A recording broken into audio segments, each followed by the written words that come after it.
මෙහෙමයි ඉතින් QR එක ඔබතුමාලට මතක ඇති මං හිතන්නේ නියෝජ්‍ය ඇමතිවරයා. එහෙම නැත්නම් තෙල් සංස්ථාවේ GM තෙල් සංස්ථාවේ සභාපති අදාළ ඇමතිවරයා මේ තෙල් ප්‍රශ්නේ එයිද කියලා අහනකොට දුන්න පුරාජේරු උත්තර මොනවද? උද්දච්චකමෙන් දුන්න උත්තර මොනවද? නෑ අපිට QR දැම්ම ගේන්න ඕන එකමක් නෑ. අපිට ඇත්තටම තෙල් තියෙනවා. මේ වගේ පුරාජේරු තමයි කිව්වේ. හැබැයි බැරි වෙනකොට නොහැකියාව ඔප්පු වෙනකොට නොහැකියාව නිසා රටේ ජනතාව අසීරුවටපත් වෙනකොට එතුමලා QR එක අඳුරලා දුන්නා. ඒ වගේම මම දැක සමහර ඇමතුරු කියනවා එදා QR එකයි මේ QR එකයි වෙනස් කියලා. මේ QR එක කියලා කියන්නේ එදත් තිබුණ එකම QR එක. අදත් තියෙන එකම QR එක. මේක මෙවලමක් විතරයි. මේක තෙල් ටිකට විතරක් නෙමෙයි. වෙන ඕන දෙයකට මේ QR එක පාවිච්චි කරන්න පුළුවන්කම තියෙනවා. හැබැයි මම දැක්කා මම තෙල් සංස්ථාවේ සභාපතිතුමා වෙන්න ඇති. ඒක මාධ්‍යවේදියෙක් ඇහුවාම ඇයි මේ QR එක පළවෙනිද දැම්මේ නැත්තේ? අවශ්‍ය වෙලාවෙ ගෙනාවේ නැත්තේ කියලා හද්දි මොකද්ද කිව්වේ? කිව්වා QR එක කියන එක මෙහෙම හදන්න සුටුස් ගාලා හදන්න පුළුවන් දෙයක් නෙමෙයි කිව්වා. ඒකට යම්කිසි කාලයක් යනවා කියලා කිව්වා. අපිට මේක මවන්නද කියන්නේ මොකක් කරේ වගේ උත්තරයක් දුන්නේ. හැබැයි ඉතින් තාමත් කලින් හිටිය ආණ්ඩුවට පින් සිද්ධ වෙන්න ඒ QR එක පාවිච්චි කරනවා. ඉතින් ඒක කළමනාකරණය කරගන්න දැන් බැරි වෙලා තියෙනවා. ඒ නිසා අපි ඉල්ලීමක් කරනවා මේක තමන්ම ඔබ try කර ඉන්නේ නැතුව අර කලින් හදපු මහත්තුරුන්ට කතා කරන්න. ඒ මහත්තුරු උදව් කරයි. ඒ මහත්තුරු මං හිතන්නේ රටේ ජනතාව අසීරුවෙන් පත් වෙලා ඉන්නකොට ඔබතුමාලා වගේ උද්දච්චකමට බෑ කියන එකක් නැහැ.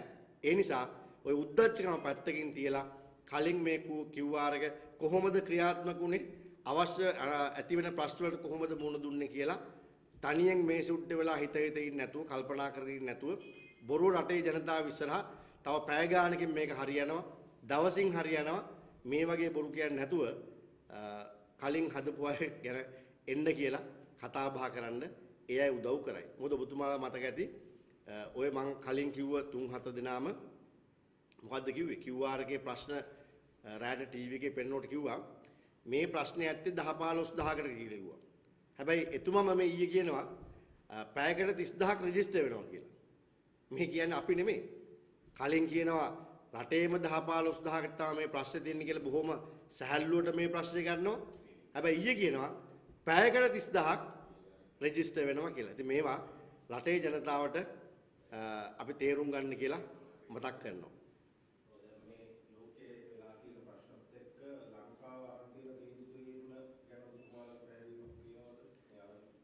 අපි මේක ඔබතුමාලට මතක ඇති මම මේ ශාලාවෙම මම කිව්වා මේක ලෝක යුද්ධයක් කියලා කියන්නේ අපි හැමෝටම මේක බලපාන ප්‍රශ්නයක් බවට පත් වෙනවා. ඒ නිසා සර්වපාක්ෂික සමුළුවක් හැදවන්න අපි ආණ්ඩුවට එන්න හදන්නේ මේ කවුරුත්. හැබැයි අත්දැකීම් තියන අයගෙන් සහයෝගය ලබා ගන්න. ඒ සහයෝගය ලබා ගන්න නිහතමානී වෙන්න. මොකද රටක ඔබතුමාලාගේ උද්දච්චකම නිසා රටේ ජනතාව ප්‍රශ්නෙන් තවත් ප්‍රශ්නයකට මැදිහත් වෙනවනම් රට අර්බුදයට යනවනම් තමන්ගේ උද්දච්චකමත් එක්ක මේ සියලු දේශපාලන පක්ෂ අපිට උදව් කරයි සහයෝගය දෙයි කියලා නිකම් මේ අපේ ඇඟවල් වල අපේ පක්ෂ වලට මේක යොමු කරන්න එපා. රටේ ජනාධිපතිතුමාට පුළුවන්කම තියෙනවා මේ පක්ෂ නායකයෝ ටික සේරම කැඳවලා අපි හැමෝම එකතුලා මේ ප්‍රශ්නට මුහුණ දෙමු. මේක අපිට තනියෙන් මුහුණ දෙන්න පුළුවන් ප්‍රශ්නයක් නෙමෙයි. ඒ නිසා අපි කියමු දේශපාලන අපි පස්සේ කරමු. දේශපාලන වාස්තික පස්සේ ගමු. හැබැයි මේ අත්දැකීම් තියන අයගෙන් අවශ්‍ය කරන සහයෝගය අරගෙන මේ සියලු පක්ෂ නායකයෝ ටික කැඳවලා ඔබතුමාලා ඒ පක්ෂවල ඉන්න වෘත්තිකයෝ ඉන්නවා, විද්වතුන් ඉන්නවා, අත්දැකීම් තියෙන නිලධාරීන් ඉන්නවා. මේ සියල්ලම එකතු කරලා රට අගාධෙන් අගාධට යන්නේක වළක්ව ගමු.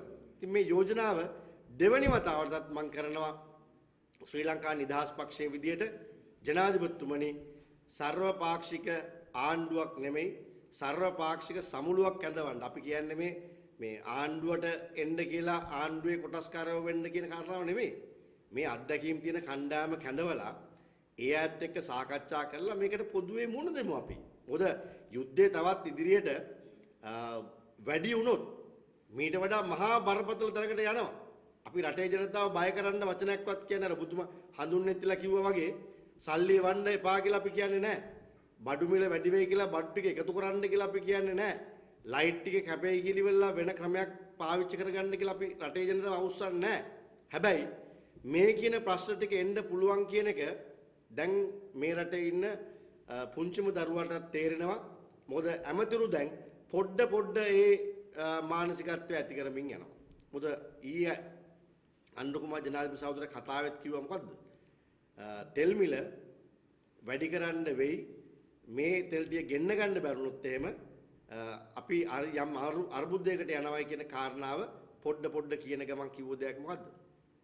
අපි තෙල් මිල අපේ තිබිච්ච තෙල් වලට අලුත් මිල ඇඩ් කරේ ඇයි කියලා නිදහස් කාරණා මොකක්ද දුන්නේ? ඉදිරියේදී යුද්ධය වැඩි වුණොත් එහෙම මේ මිල ලොකු වෙනසක් වුණොත් එහෙම ඒ වෙනස දරා ගන්න බැරි නිසා පොඩ තමයි අපි දුන්නේ. ඔන්න ඔක තමයි අනුර කුමාර ජනාධිපති සහෝදරයා ඊයේ දුන්න උත්තරේ. එනහර පොඩ දෙන්නේ නැතුව මේක සේරම ටික එකතු වෙලා එන්න පුළුවන් සියලු ප්‍රශ්න වලට එකට උත්තර හොයමු කියලා අපි යෝජනා කරනවා.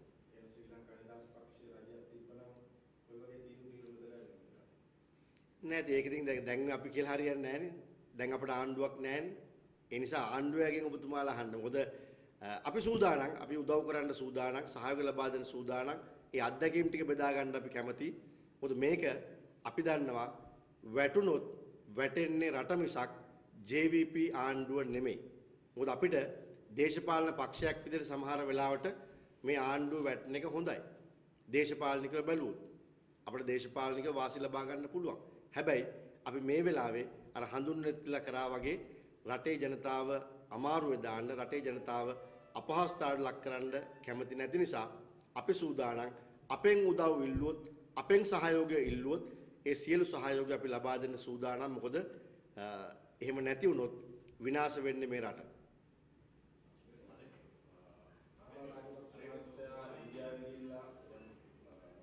කවුද?